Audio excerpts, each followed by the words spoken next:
Tapi kemudian katanya mereka sudah mau untuk mayat ini diotopsi.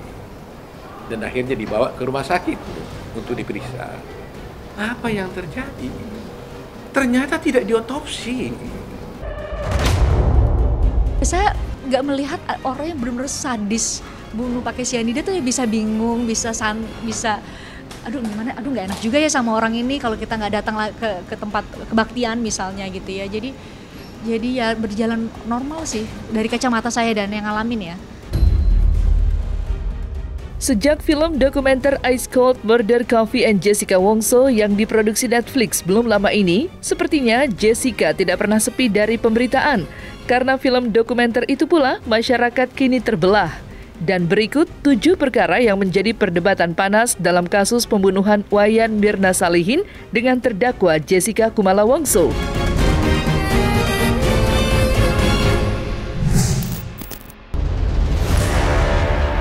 Salah satu perdebatan sengit yang menyita perhatian publik yang sampai dengan hari ini masih diperdebatkan ialah mengenai jasad mendiang Mirna Salihin.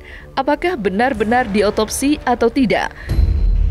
Sebab Oto Hasibuan tetap pada keyakinannya jika jasad Mirna Salihin tidak diotopsi. Pernyataan Oto Hasibuan pun mendapat bantahan dari Edi Darmawan yang tidak lain ayah mendiang Mirna Salihin. Dalam pengakuannya, jika jasad putrinya sudah dilakukan otopsi sebagaimana mestinya. Tapi kemudian katanya mereka sudah mau untuk mayat ini diotopsi. Dan akhirnya dibawa ke rumah sakit untuk diperiksa. Apa yang terjadi? Ternyata tidak diotopsi. Krishnamurti mengatakan kalau tidak diotopsi, case closed. Kan saya udah jelaskan. Pak Krishnamurti datang nanya, ini habis ngapain kok mati anaknya? Habis minum bang, di Olivier bertiga, sini itu orang itu ada minum kopi mati. Enggak aja lu. Temen yang mana itu? Tuh orang itu. Cuman ada satu nih Jessica nggak ada. Oh ya? Pak Krisna aja tuh. Ada satu nggak ada. Udah gini aja. Ini dari lu mau kubur kan besok. Kita otopsi dulu. Diotopsi lah. Sampai jam 3 pagi. Jam 6. Oh nggak tidur tuh. Begadang di rumah duka. Akhirnya terus kita kuburin pagi-pagi. Karena disiapin semua di kuburan keluarga. Ini kan mengerikan sekali. Sangat mengerikan. Untuk tujuan apa? Di dunia ini. Nggak ada satu orang pun yang bisa menentukan sebab matinya seseorang yang mati karena tidak wajar, kecuali otopsi. Di dunia ini. Dan yang bisa menentukan itu hanya ahlinya. Ahlinya pun siapa? Ahli patologi. Dan ahli patologi pun hanya bisa kalau melakukan otopsi. Tapi tanpa otopsi, hakim bisa mengatakan ini mati karena cyanida. Jawabannya simpel. Dia kan lawyernya Jessica. Aduh pasti ngomong begitulah. Aduh. Artinya seluruh prosedur tidak bisa di-skip. Di dalam proses ini, otopsi tidak dilakukan secara sempurna. Ahli sudah menyatakan itu. Nah, kejanggalan-kejanggalan itulah yang menyebabkan netizen, termasuk saya, menjadi tidak yakin apakah yang disaksikan oleh jaksa penuntut umum itu benar-benar yang menyebabkan putusan itu memang harus 20 tahun itu benar apa adanya, penuh keraguan. Selain otopsi, salah satu hal lainnya yang tidak dapat ditampik perhatian publik terkait kasus pembunuhan Mirna ialah ketika racun cyanida disebut-sebut sebagai penyebab kematian perempuan berusia 27 tahun itu. Saksi ahli yang dihadirkan kedua belah pihak mempunyai pandangan yang berbeda. Misalnya saja keterangan dari saksi ahli Jaya Surya Atmaja yang menyebut kadar 0,2 cyanida yang ditemukan di tubuh Mirna tidak dapat menyebabkan kematian. Sontak saja pernyataan tersebut membuat heboh. Sampai kapanpun saya akan ngomong, karena itu memang yang seperti itu nggak mematikan. 0,2 itu tidak pernah mematikan. Mematikan kalau 150 mg. Oke. Kalau 150 mg kan pasti kecium baunya. Saya tidak cium bau. Iya. dokter yang buka si Mirna 2 hari kemudian tidak mencium bau, jadi tidak ada. Dan yang bilang nggak ada bukan saya, puslapor. Saat 75 menit setelah dia meninggal, isi lambungnya diambil sama dokter di Abdiwaluyo, hasilnya negatif. Puslapor yang ngomong nggak ada. Kalau nggak ada ya berarti nggak ada. Dok, soal udah gitu 3 hari kemudian ada 0,2. Kalau nggak ada jadi ada, itu kan jadi ajaib nggak? Kalau yang ada adalah ada, terus kemudian dia hilang karena menguap. Tapi kalau nggak ada jadi ada, yang ngomong nggak ada, yang jadi 0,2 aja orang puslapor buat saya. Iya, karena udah 2 hari di embalming dan sifatnya cyanida itu menguap. Ya itu memang gejala. Jadi kita bilang orang ini keracunan cyanida kalau ada 3 minimal gejala. Pertama dia mukanya biru, merah. Yang kedua ada baunya yang kita bisa cium, dan yang ketiga lambungnya merah. Itu 3-tiganya kagak ada. Dan kemudian yang bikin kita bilang ini racun apa enggak, ketemu racun di dalam lambung dan ketemu tiosianat di dalam hati, darah dan urin. Itu nggak ada semua.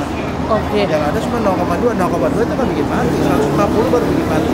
Setelah cyanida masuk ke perutnya Mirna, dia bilang, itu orang kelihatannya nggak mau terlalu disorot, tapi dia jagoan UI. Itu akan menimbulkan tiosianat namanya. Tiosianat itu 900 lebih cepat dari oksigen. Bayangin, serem nggak tuh? Makanya Mirna ngomong detik kan tuh tek jadi gini rambut gublek kayak ke belakang. Nah, coba nanti di googling aja. Apa itu tiosianat? Apa akibatnya kepada orang yang minum cyanida? Begitu dong. Itulah yang ingin saya katakan. Jadi publik ini disesatkan dengan pembacaan data secara parsial. Parsial maksudnya? Ya, kan yang disebutkan hanya 0,2 mg per liter. Tetapi harus ingat bahwa yang dimasukkan ke dalam tubuh itu kan natrium cyanida. Ya. Natrium cyanida itu cyanida dalam bentuk garam. Kalau cyanida dalam bentuk gas namanya asam cyanida. Sebanyak itu. Jadi yang ditemukan di dalam lambung itu 0,2 miligram per liter air plus 950 miligram per liter air. Jadi kalau itu kan senyawa yang menjadi satu, natrium cyanida. Makanya hasil pembacaan Profesor Budi Sampurna yang tentunya jauh lebih paham dari saya dalam kesimpulan apa yang ada di tubuh Mirna, dia menyebutkan bahwa NaCN, dia tidak pisahkan loh. Dia tidak pisahkan natrium sendiri, cyanida sendiri. Dia katakan NaCN sebanyak itu sudah cukup untuk mematikan. Hal lainnya yang juga tidak luput dari perhatian publik, yang bahkan sampai dengan hari ini masih sengit diperbincangkan, ialah ekspresi Jessica yang dingin dan tampak begitu tenang selama menjalani persidangan pada 2016 silam. Ekspresi dingin Jessica mengundang perdebatan cukup panas. Tuduhan-tuduhan miring pun dialamatkan pada Jessica.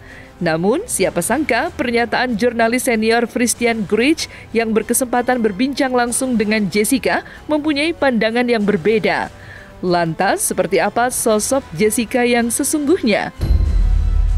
Nah ya, saya nggak melihat orang yang benar-benar sadis bunuh pakai cyanida tuh ya bisa bingung, bisa aduh gimana, aduh nggak enak juga ya sama orang ini kalau kita nggak datang ke tempat kebaktian misalnya gitu ya.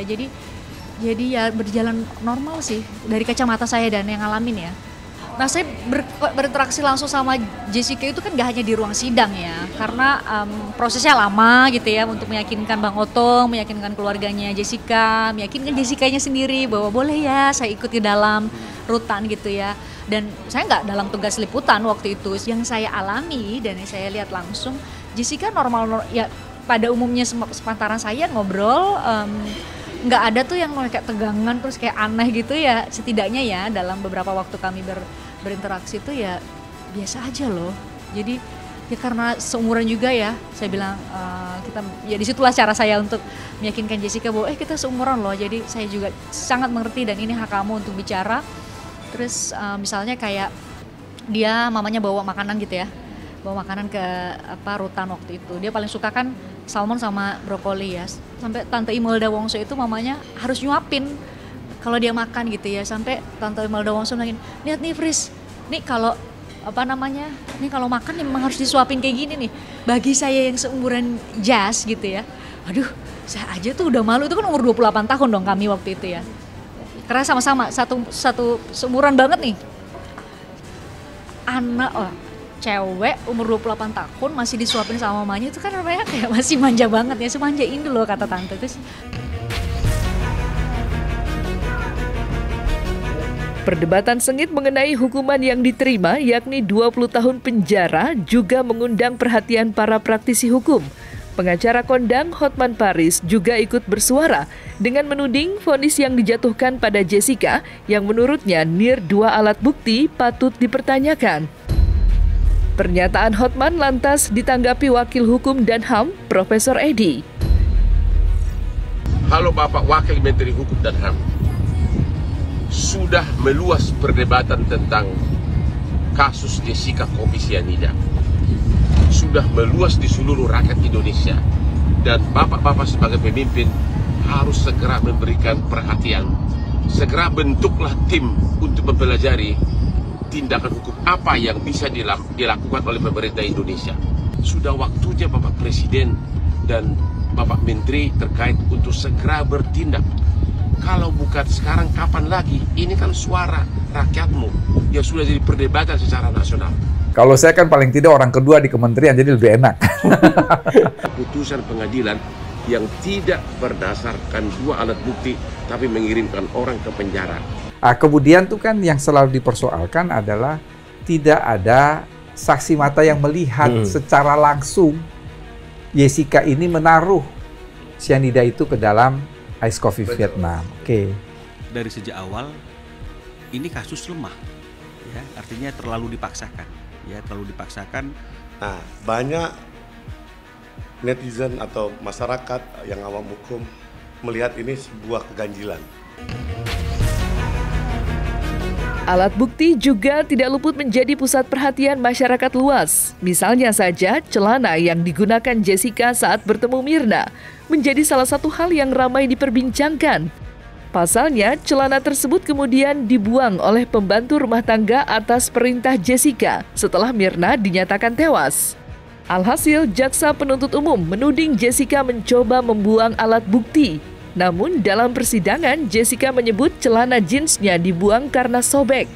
Terkait hal tersebut, baru-baru ini muncul video pendek pembantu rumah tangga Jessica yang memberikan kesaksiannya mengenai kejadian tersebut.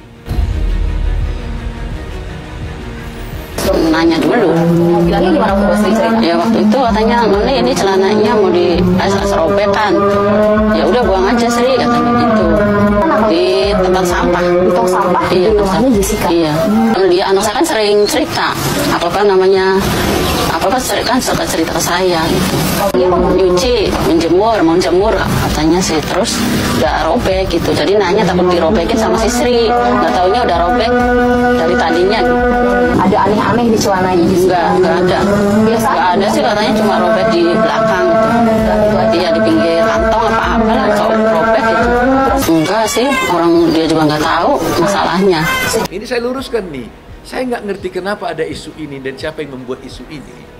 Jadi cerita yang sebenarnya berdasarkan berita acara yang saya baca, ya, namanya Nur Hayati atau apa lupa saya. Dia mengatakan, saya dikasih celana, waktu Jessica pulang, saya celananya kan dipasuk di tempat lah gitu ya, tempat yang kotor. Lantas dia mau cuci, dia tanya sama Jessica, ini celananya robek. Begitu, kalau robek ya buang aja. Oke? Oleh si pembantu, disimpanlah itu di ember 3 hari 3 malam di sana. Ya kan? Selama proses ini, polisi kan sudah datang menggeledah rumahnya si Jessica. Mestinya akal pikiran saya ini analisis. Kalau mereka betul-betul cari itu, pasti dia dapat dong. Atau mungkin dia dapat atau gimana. Nah kemudian 3 hari kemudian katanya, oleh pembantu itu, dia buanglah itu di tong sampah. Jadi pikir akal sehat saya, kalau yang di tong sampah, ya pasti dapat juga barang itu. Ya kan? Ini satu scan pertama. Karena saya membaca ini, saya penasaran. Karena saya nggak yakin ada cyanida. Selain hal di atas, ada satu pernyataan yang juga menuai beragam komentar dan menjadi kasak kusuk di tengah masyarakat, ialah pernyataan terdakwa Jessica yang sempat menceritakan bagaimana tersiksanya saat ditahan di ruang tahanan Polda Metro Jaya. Jessica menyebut jika sel yang ditempatinya sebagai sel tikus karena ukurannya yang kecil. Lantas, benarkah apa yang disampaikan Jessica tersebut? Alhamdulillah, Jessica nggak ada tekanan, nggak ada apa. Dia baik di sana. Selnya kecil memang. Ya memang waktu itu jadi nyala terus, ya terus ditutup, nyala terus matanya nggak kuat gitu kan, ring. Nah di situ pada saat sakit. Itu juga berita juga sudah ada waktu itu. Kenapa? Nggak ada sirkulasi. Nah, makanya saya minta telepon sama penyidik agar supaya Jessica dibawa minta diperiksa karena dia sakit. Kenapa? Ternyata exhaustnya nggak ada. Setelah itu dikasih exhaust. Penyedot itu. Memang yang setahu saya itulah tempatnya. Saya melihat di situ. Tapi kalau saya udah kunjung, dia dikeluarin, ada ruangan untuk duduk. Yang ada foto saya berdua tuh pakai batik tuh yang sekarang lagi viral itu ada ruangan ruang tunggu yang untuk ini, bukan di tempat itu. Selesai saya pulang, dia masuk lagi ke dalam. Lo bayangin coba 120 hari di situ, ya kan? Kalau kita datang dari luar kan, muter sana muter sini. Memang statusnya tersangka. Memang harus ditahan, ya kan? Ya itulah yang dilakukan, itulah perjalanannya Jessica karena dia tersangka, dia masuk, diamankan di rutan Polda, begitu loh. Oh temannya baik-baik, semua teman baik-baik, ya kan? Kemarin udah kenalin juga temannya teman satu kamarnya, ya kan? Begitu loh. Ada kapasitas berapa kamar saya nggak tahu ya, tapi yang jelas dia lebih lebih enak kelas. Kalau saya dengar dari Jessica, ya kan.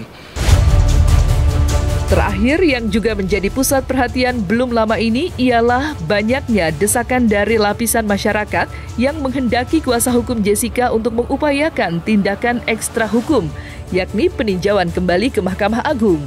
Kuasa hukum Jessica, Otto Hasibuan, dalam berbagai pernyataannya membenarkan jika tim kuasa hukum Jessica akan kembali mengajukan PK. Meski menuai reaksi beragam, Otto Hasibuan percaya jika langkah hukum yang sedang ditempuhnya akan berbuah manis.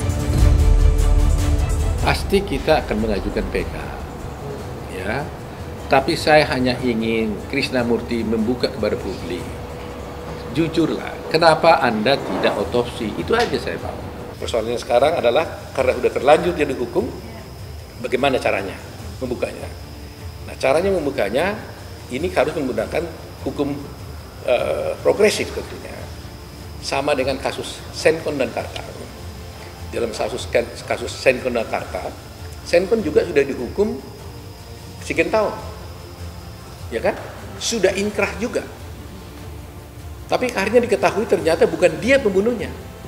Oleh karena itu Mahkamah Agung pada waktu itu mengambil sikap yang luar biasa, memberlakukan PK, lembaga PK, dan akhirnya Senkon disuruh melakukan PK, dan akhirnya dia bebas.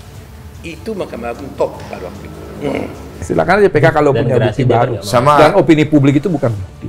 Ya tidak bisa. Petisi? Enggak juga. Rumor yang dibangun? Enggak bisa juga. Satu-satunya jalan yang terbuka adalah gerasi mengaku salah, tapi meminta gerasi dan kemudian dikabulkan gerasinya oleh presiden dan bebas. Itulah satu-satunya upaya hukum yang terbuka, nggak ada lagi.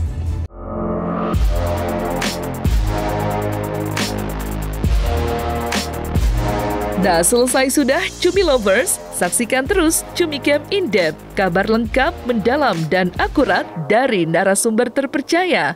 Dan jangan lupa untuk like, subscribe, dan juga share channel YouTube Cumi Cumi.